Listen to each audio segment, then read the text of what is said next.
আসসালামু আলাইকুম শিক্ষার্থী বন্ধুরা, সবাইকে স্বাগত জানাচ্ছি বাংলাদেশের সর্বপ্রথম ডিজিটাল পূর্ণাঙ্গ সহায়ক একটি বই ইজি অ্যাকাউন্টিং বইয়ের সমাধান ক্লাসে।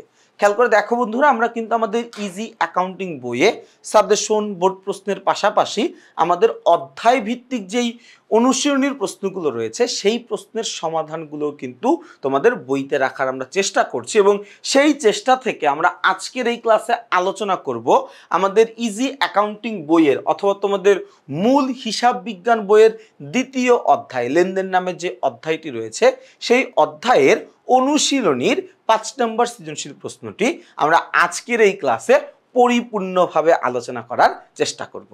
খেয়াল করে দেখি আমাদের ৫ নম্বর প্রশ্নে কি বলা রয়েছে। আমাদের ৫ নম্বর প্রশ্নে আমাদেরকে বলেছে,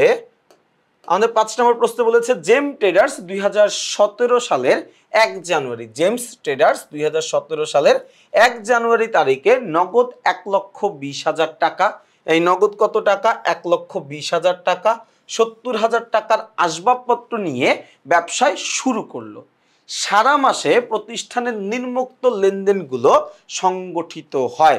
আমরা সারা মাস যাবত নিচের লেনদেনগুলো সংগঠিত করেছি। ওকে, মাসের ২ তারিখে বলেছে প্রাইম ব্যাংকে ৫০,০০০ টাকা দিয়ে প্রতিষ্ঠানের নামে একটি হিসাব খোলা হলো। ৪ তারিখে বলেছে বেলাল এন্টারপ্রাইজের নিকট হতে ৪৫,০০০ টাকার পণ্য ক্রয়, নগদে প্রদান ২০,০০০ টাকা আর চেকের মাধ্যমে প্রদান ১৫,০০০ টাকা। ৬ তারিখে বলেছে ৮০,০০০ টাকার পণ্য বিক্রয়, নগদ ৩০,০০০ টাকা এবং চেকে হচ্ছে কত? ২৫,০০০ টাকা। ৯ তারিখে বলেছে বেলাল এন্টারপ্রাইজের অবশিষ্ট পাওনা ১০,০০০ টাকা পরিশোধ করা হলো। এরপরে আমাকে বলেছে ১৮ তারিখে মালিক নিজ প্রয়োজনে ব্যাংক হতে উত্তোলন করলেন ৮,০০০ টাকা। ওকে, ক নম্বর প্রশ্নটায় আমরা দেখব, বলা আছে জেমস ট্রেডার্সের প্রারম্ভিক মূলধনের পরিমাণ নির্ণয় করো। কিসের পরিমাণ বের করতে বলছে ভাইয়া? জেমস ট্রেডার্সের প্রারম্ভিক মূলধনের পরিমাণ বের করতে বলছে। ভালো কথা, আমি প্রারম্ভিক মূলধন বের করব।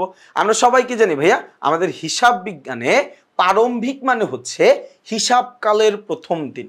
এই আমাদের হিসাব বিজ্ঞানে প্রারম্ভিক মানে কি? প্রারম্ভিক মানে হচ্ছে হিসাবকালের শুরুর দিন বা হিসাবকালের প্রথম দিন, তাই না? আর মূলধন মানে কি? মালিক আমার ব্যবসায়ে যা কিছু দিছে। এই মূলধন মানে কি? মালিক আমার ব্যবসায়ে যা কিছু দিছে। তার মানে প্রারম্ভিক মূলধন বলতে আমি বোঝাই বছরের শুরুতে মালিক আমার ব্যবসায়ে যা কিছু দিছে তার সমষ্টি, তাই না? তাহলে বছরের ১ তারিখ বা বছরের শুরু কোনটা? এই যে ১ জানুয়ারি তারিখে মালিক কি করছে? নগদ ১,২০,০০০ টাকা ও ৭০,০০০ টাকার আসবাবপত্র নিয়ে ব্যবসায় শুরু করলো, তাই না? এই যে যেই টাকাটা নিয়ে তিনি ব্যবসায় শুরু করলো বা বছরের শুরুতে তার ইনিশিয়াল ইনভেস্টমেন্ট যত টাকা ছিল ওইটার যোগফলই কিন্তু আমার মালিকানা সত্ত্ব। এক্ষেত্রে একটা কথা মনে রাখা লাগবে, মালিক ব্যবসায় সব কিছু দিতে পারে। সব কিছু মানে সব। মালিক যদি চায় আকাশ থেকে চাঁদ খুলে ব্যবসায় দিয়ে দিবে, এটাও আমরা মেনে নিব। কিন্তু ব্যাংক অথবা ব্যাংক ঋণ, এই দুইটা কিন্তু ঋণ অথবা ব্যাংক ঋণ, এই দুইটা কিন্তু মালিক আমার ব্যবসায়ে দিতে পারে না। তাহলে ঋণ অথবা ব্যাংক ঋণ ছাড়া বাকি সব কিছুই যদি মালিক দেয়, তাকে আমি যোগ করে মূলধনের মধ্যে ঢুকাই দিতে পারবো। তাহলে ভাই মালিক এখানে নগদ দিছে ১,২০,০০০, ১ ২ ৩ ৪ এবং আসবাবপত্র দিছে কত টাকার? আসবাবপত্র দিছে ৭০,০০০ টাকার। তাহলে ১,২০,০০০ যোগ ৭০,০০০ যোগ করলে কত? ১,৯০,০০০ টাকা। ভাইয়া ১,৯০,০০০ টাকা। তাহলে আমার ক নাম্বার প্রশ্নের উত্তর, প্রারম্ভিক মূলধনের পরিমাণ নির্ণয় করো। কত টাকা ভাইয়া? ১,৯০,০০০ টাকা। কত টাকা? ১,৯০,০০০ টাকা। ওকে, এরপরের প্রশ্নটায় আমরা চলে যাব। এরপরের প্রশ্নে কি বলা আছে ভাইয়া দেখি। আমাদের খ নাম্বার প্রশ্নে বলেছে জানুয়ারি ১, ২, ৪ এবং ৯ তারিখের লেনদেনগুলোর মাধ্যমে প্রমাণ করো যে এ সমান সমান এল প্লাস ও ই। অর্থাৎ আমি প্রমাণ করব আমার প্রতিষ্ঠানের মোট সম্পদ সমান সমান দায় যোগ মালিকানা সত্ত্ব। ওকে, এই যে আমি যে আমার ইকুয়েশনটা প্রমাণ করব, এক্ষেত্রে আমাকে আমার লেনদেনগুলো কোন কোন উপাদানগুলোকে প্রভাবিত করে, আমার লেনদেনগুলো কোন কোন হিসাবে বিভক্ত, এটা আমার জানা দরকার এবং এইটা আমি জানার জন্য এই লেনদেনগুলোকে বিশ্লেষণ করব। কোন কোন লেনদেনগুলোকে? এই 1 তারিখের লেনদেনকে, 2 তারিখের লেনদেনকে, 4 তারিখের লেনদেনকে, 9 তারিখের লেনদেনকে।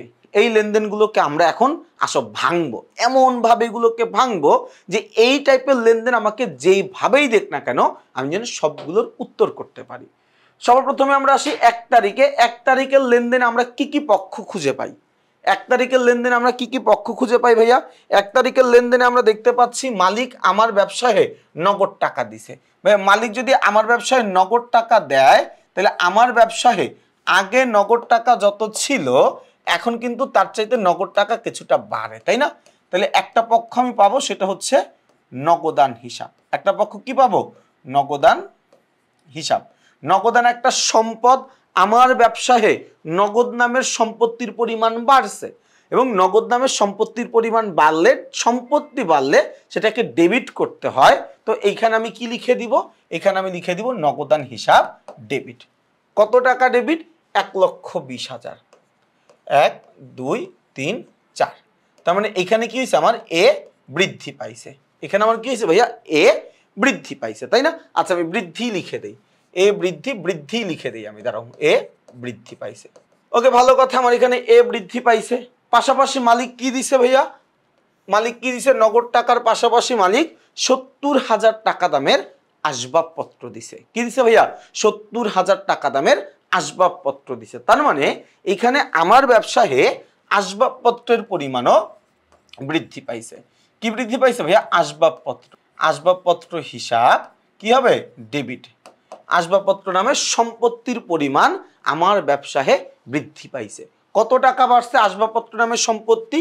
70,000 টাকা। ওকে, ভালো কথা। তাহলে 70,000 টাকা বাড়াইলাম, তাহলে এইখানেও কি হলো? আমার 70,000 টাকা দামের সম্পত্তির পরিমাণ বাড়লো। ভাইয়া খেয়াল করো, মালিক ব্যবসায় আসবাবপত্র দিছে, তাহলে ব্যবসায়ের আসবাবপত্র কি বাড়ছে না? নিঃসন্দেহে আমার ব্যবসায়ের আসবাবপত্রের পরিমাণ বৃদ্ধি পাইছে, বেড়ে গেছে, তাই না? ওকে, তাহলে আসবাবপত্র একটা সম্পদ, বৃদ্ধি পাইলে ডেবিট করতে হবে। আমি এখানে বৃদ্ধি করে দিছি, অর্থাৎ বাড়াইয়া দিছি, তাই না? ওকে, এই পর্যন্ত আমরা বুঝলাম। এখন এই যে আসবাবপত্র, এই যে আমার নগদ টাকা, এটা আমাকে কে দিছে ভাই? এই যে আসবাবপত্র, এই যে আমার ব্যাংকের টাকা, সরি নগদের টাকা, এটা আমাকে কে দিছে? এটা আমাকে মালিক দিছে। কে দিছে ভাইয়া?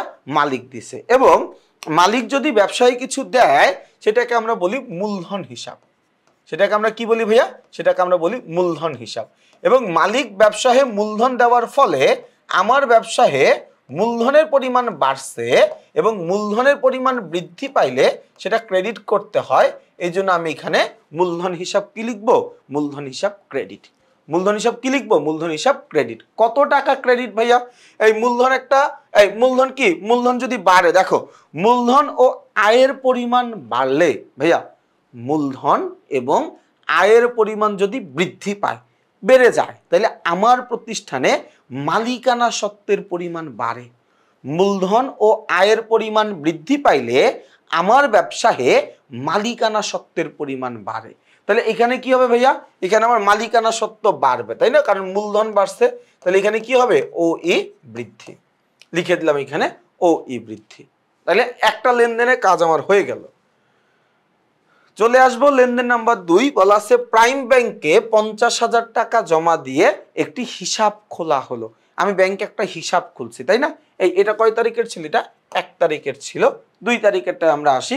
2 তারিখেরটা কোথায় লেখা যায়? আসো 2 তারিখেরটা এইখানটায় লিখি, আমি এইখানটায় লিখি 2 তারিখেরটা। আমি প্রাইম ব্যাংকে একটা হিসাব খুলছি, হিসাব খুলে ওই অ্যাকাউন্ট আমি 50,000 টাকা জমা করছি। ভাইয়া আমি প্রাইম ব্যাংকে একটা হিসাব খুলছি, হিসাব খুলে ওই হিসাবেই আমি আবার 50,000 টাকা জমা রাখছি। তার মানে আমার ব্যাংকের টাকা বাড়ছে, আমার ব্যাংকের টাকা বাড়ছে। ব্যাংক একটা সম্পদ, ব্যাংক হিসাব যদি বাড়ে তাহলে আমি এখানে কি করব? ব্যাংক হিসাবকে ডেবিট করে দিব। কত টাকা ডেবিট হবে? 50,000 টাকা। 50,000 টাকা, ব্যাংক একটা সম্পদ, তাহলে আমি এখানে বলতে পারি সম্পদ বৃদ্ধি। ভাইয়া এখানে আমি কি বলতে পারি? সম্পদ বৃদ্ধি। কথাটা কি বুঝাইতে পারছি ভাইয়া? ওকে, এই পর্যন্ত বোঝা গেল, এই পর্যন্ত আমরা বুঝলাম। এরপরে আমরা কি করব ভাইয়া? এরপরে আমি যে ব্যাংকে টাকা জমা দিলাম, এই টাকাটা আমি কই পাইছি?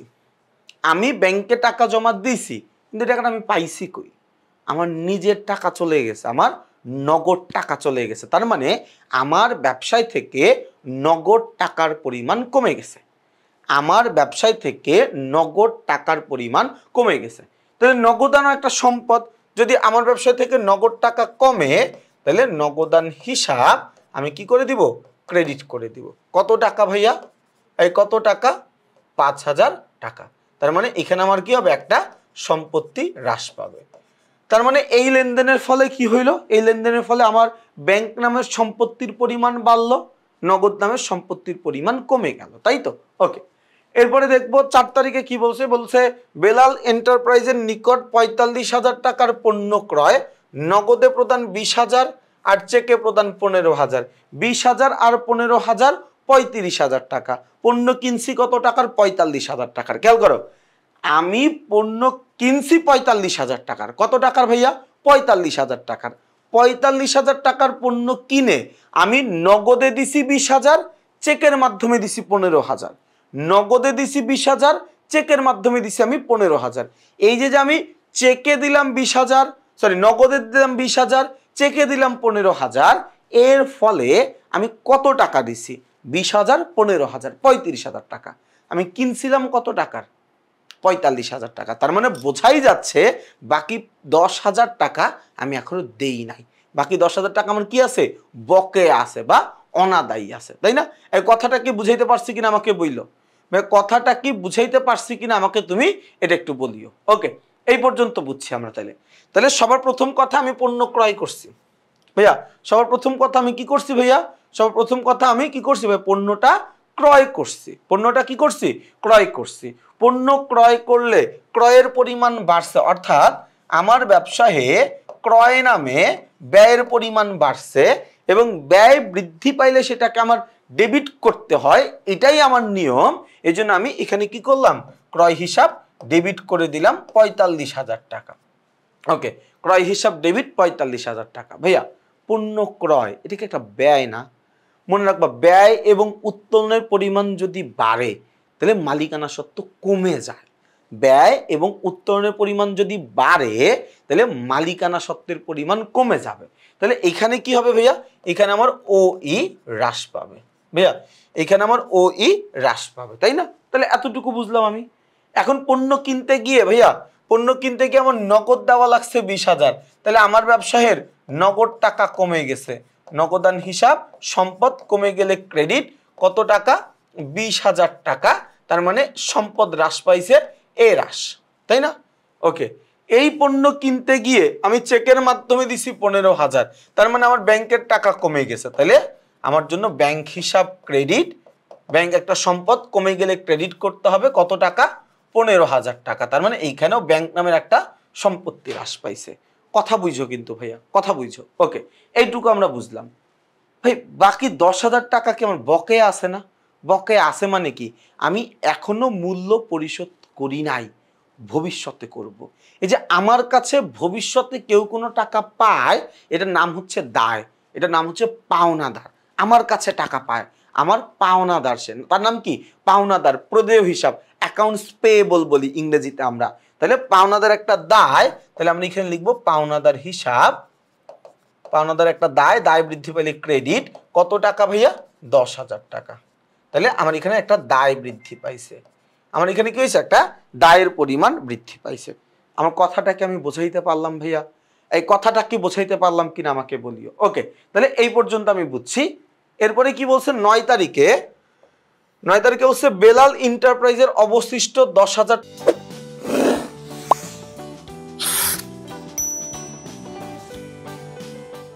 টাকা পাওনা পরিশোধ করা হলো। 4 তারিখে ভাই খেয়াল করো, 4 তারিখে আমি বেলাল এন্টারপ্রাইজের কাছ থেকে 45,000 টাকার পণ্য ক্রয় করে, ভাইয়া 4 তারিখে আমি বেলাল এন্টারপ্রাইজের নিকট হতে 45,000 টাকার পণ্য ক্রয় করছিলাম।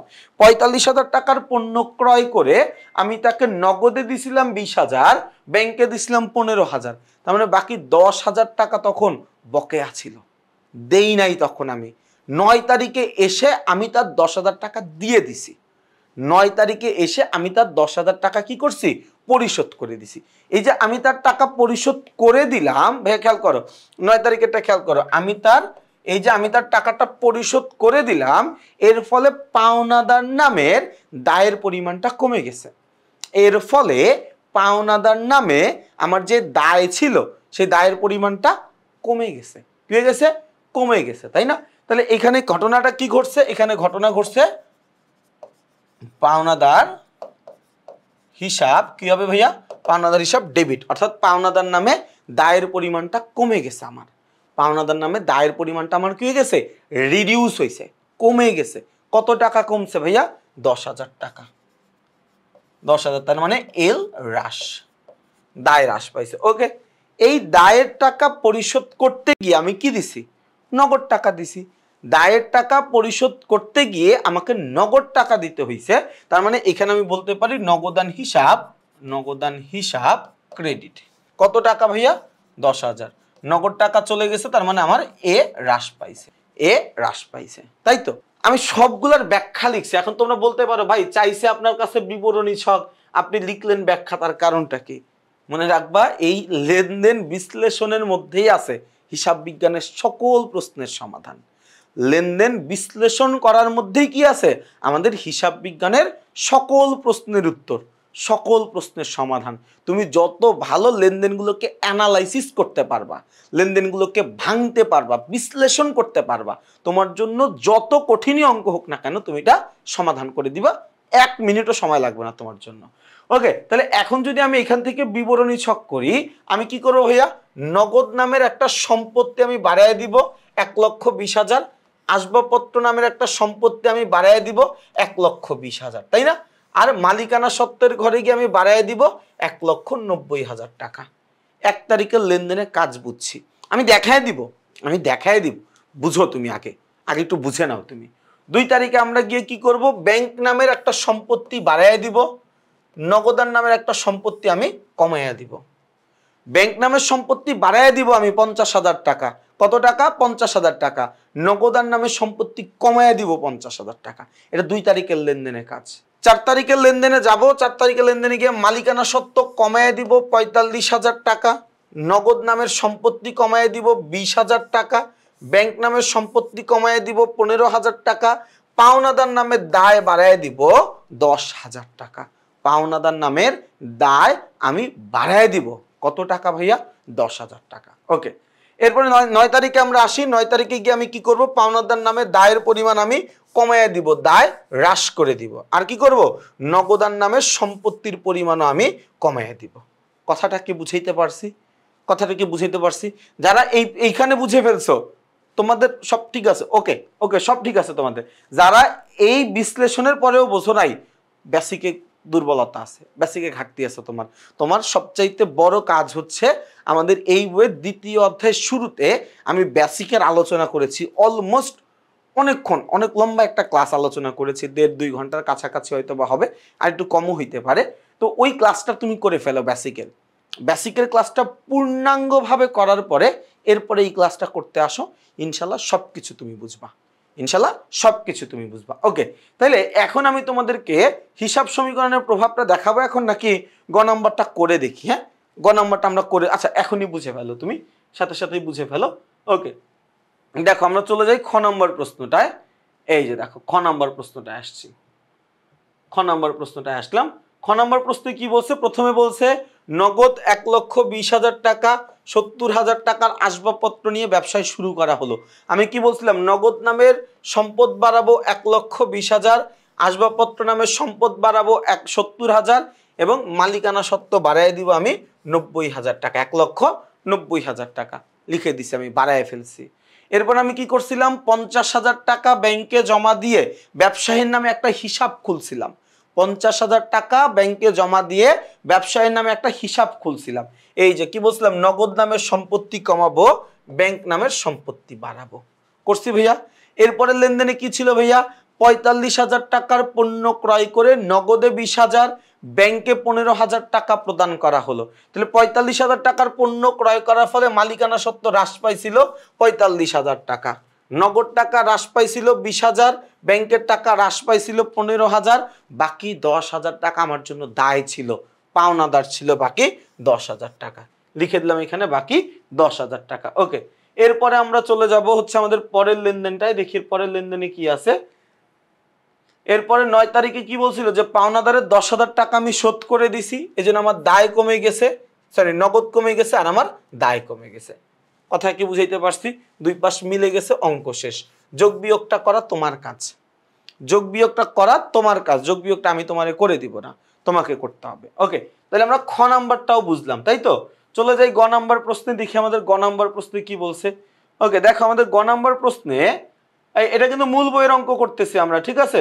আমাদের গ নাম্বার প্রশ্নে কি বলছি একটু দেখি।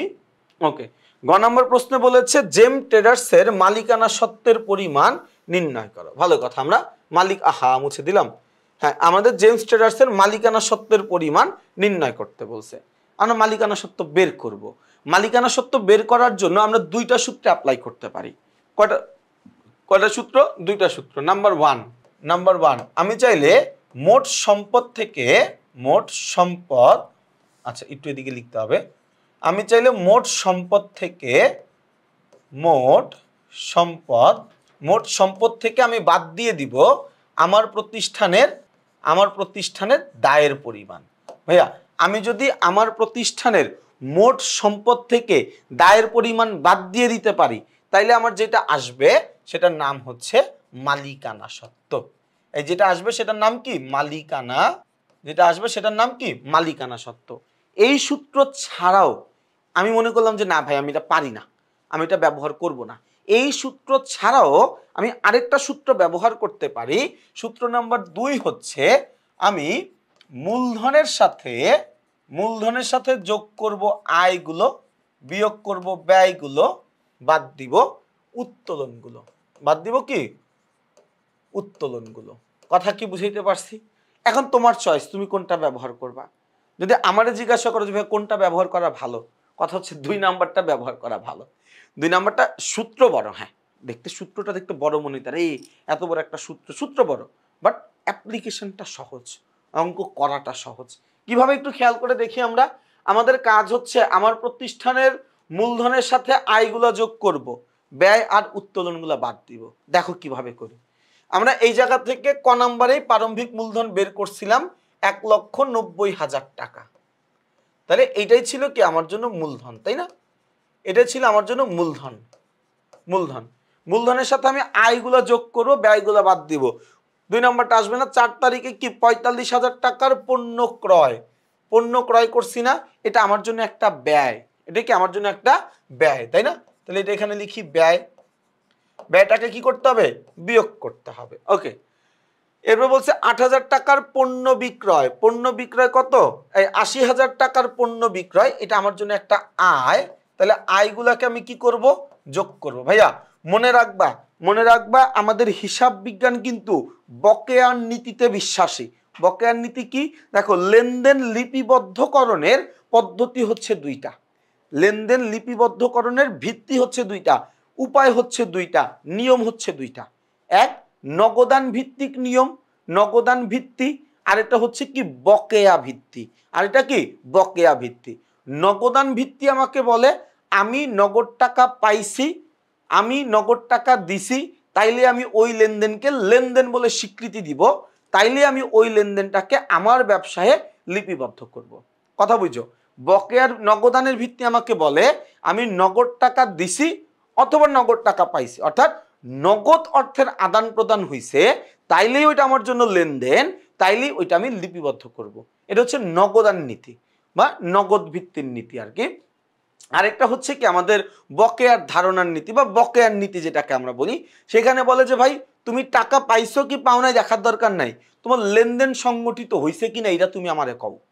তোমার লেনদেন সংগঠিত হইছে কিনা তুমি আমরা এটা বলো যে লেনদেন হইছে কিনা সংগঠিত।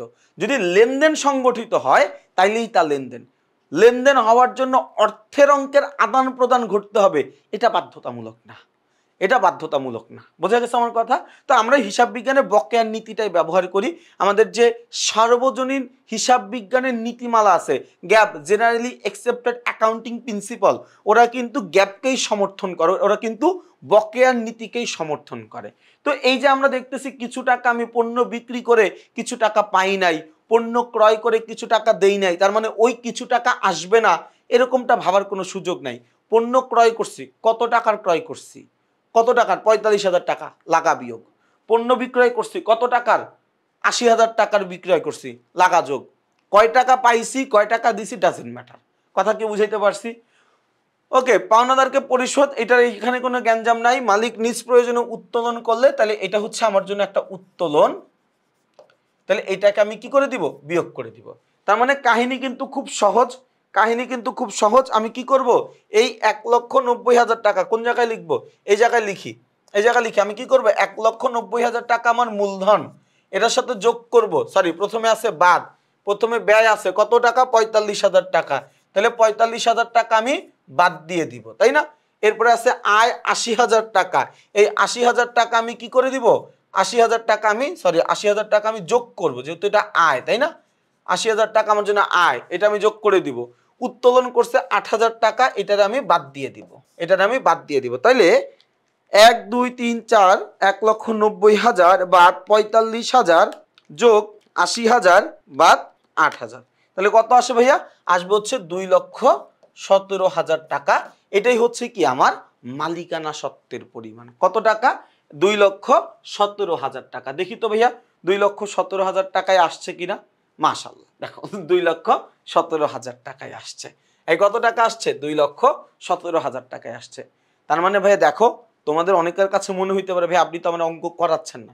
বিশ্বাস করো ভাই, আমি আসলে তোমার অঙ্ক করাচ্ছি না, আমি তোমার অঙ্কটা বোঝাচ্ছি ভাই। আমার কাজ একজন শিক্ষক হিসাবে, একজন বড় ভাই হিসাবে আমার দায়িত্ব হচ্ছে তোমাকে প্রশ্নটা বোঝানো। তুমি প্রশ্নটা বুঝো ভাই, বেশি দরকার নাই, এত বেশি চিন্তা করতে যায় না, প্রশ্নটা বুঝো তুমি। পুরা হিসাব বিজ্ঞান বইতে, ইজি অ্যাকাউন্টিং বইতে আমি যতগুলো ক্লাস নিছি, প্রত্যেকটা অঙ্কে আমি শুধুমাত্র প্রশ্ন বুঝাইছি, প্রত্যেকটা অঙ্কে আমি শুধু প্রশ্ন বুঝাইছি। তার কারণ কি? প্রশ্ন বোঝার মধ্যেই উত্তর আছে। আমি প্রশ্ন বুঝলে আমি উত্তর এমনিতেই পারবো। উত্তর তো ভাই অ্যান্সার করো তুমি পরীক্ষার খাতায়, আমি তো না। তাহলে আমি একটা অঙ্ক করলাম, এতে করে তোমার লাভ কি? তোমার তো লাভ নেই। তার মানে তোমাকে অঙ্কটা বুঝতে হবে। এবং এই পুরো ইজি অ্যাকাউন্টিং বইতে আমি এটাই চেষ্টা করেছি কিভাবে তোমার কাছে এই প্রবলেমটা সহজে উপস্থাপন করা যায়, এই প্রবলেমটা তোমার কাছে এক্সপ্লেইন করা যায়। তুমি প্রবলেমটা সংজ্ঞায়িত করা বোঝো, প্রবলেমটা অনুধাবন করার চেষ্টা করো, অঙ্ক একা একাই হবে ইনশাল্লাহ। আমি পুরো বইতে তোমাদের সাথে আসি, আমার তৌফিকে যতগুলো ক্লাস সম্ভব আমি এই পুরো ইজি অ্যাকাউন্টিং বইতে নিব। তোমাদের দায়িত্ব হচ্ছে বইটা সংগ্রহ করে বইটা মনোযোগ দিয়ে পড়া। তোমাদের সবার জন্য রইল অনেক অনেক শুভকামনা। সবাই ভালো থাকবা, সুস্থ থাকবা, আমার জন্য বেশি বেশি করে দোয়া করবা। আসসালামু আলাইকুম।